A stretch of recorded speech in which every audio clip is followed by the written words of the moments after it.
নমস্কার, সম্পাদ ঝিঝিবিজিতে আপনাদের স্বাগত। আজকে বনিফিশের পাকশালে করব চাল কুমড়ো। এটা অনেক পুরনো একটা রান্না, এই মুগ ডাল দিয়ে।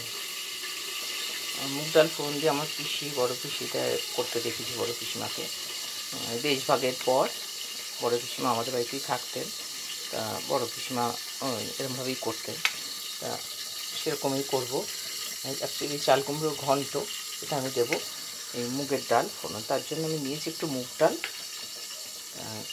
নিয়েছি কালো জিরে ফোড়নের জন্য, মুগ ডালের সাথেই দেবো হলুদ আর লঙ্কা গুঁড়ো অপশনাল, আপনারা যদি ঝাল খেতে ভালোবাসেন দেবেন, না হলে না। আচ্ছা, এটা নুন, লবণ, এটা গুড়। এখন তো চিনির ব্যবহার নেই রান্নাঘরে, তাই গুড়।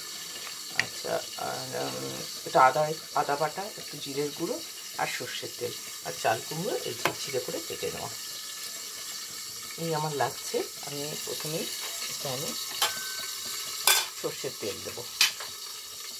বড়ি দিয়ে চাল কুমড়ো তো আপনারা খানি, এরকমভাবে করে দেখবেন একটু মুগ ডাল ফোড়ন দিয়ে।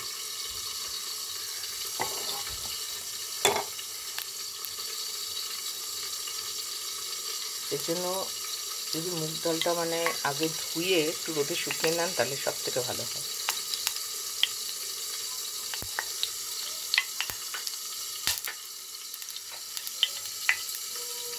তেল গরম হয়ে গেছে, আমি ফ্লেমটা কমিয়ে দিয়েছি। এবার আমি দেবো একটু কালো জিরে দিয়ে ডালটা দিয়ে দেবো। এতটাই ডাল দিলাম, অল্প চাল কুমড়ো আছে, অল্পই ডাল দিলাম। একটু ভাজা হবে, যখন একটু বেশ ভালো গন্ধ ছাড়বে,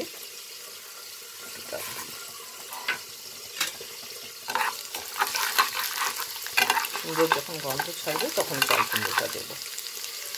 এই যে লাল লাল হয়ে গেছে, গন্ধ ছাড়ছে, এবার আমি চাল কুমড়োটা দিই।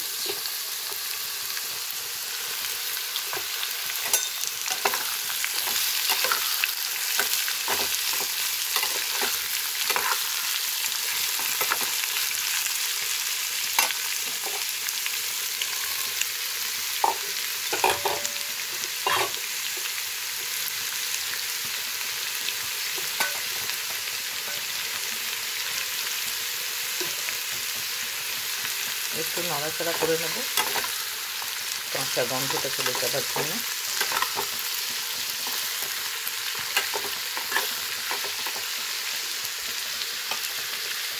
একটু নাড়াচাড়া করে নিয়েছি।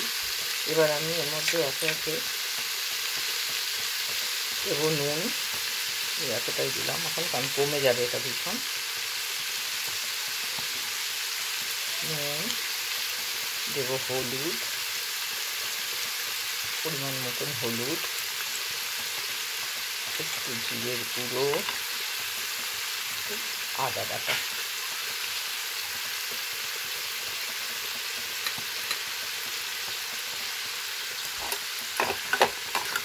আমার কিছু করার নেই, এবারে আমি ঢেকে দেবো। আমি লঙ্কা খেতে পারি না তো ঝাল বলে, এখানে লঙ্কার গুঁড়ো ইউজ করিনি, তাই লঙ্কা দিলাম একটা গোটা, কারণ ভেঙে দিলে আবার ঝালটা নিয়ে নেবে, তাই জন্য।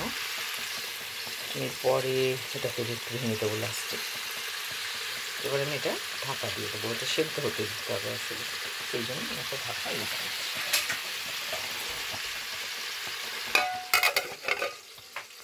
এবার একটু নাড়াচাড়া করে আর একটু ঢাকা দিয়ে রাখবো। যখন একদম নরম হয়ে যাবে তখন একটু গুড় দেবো।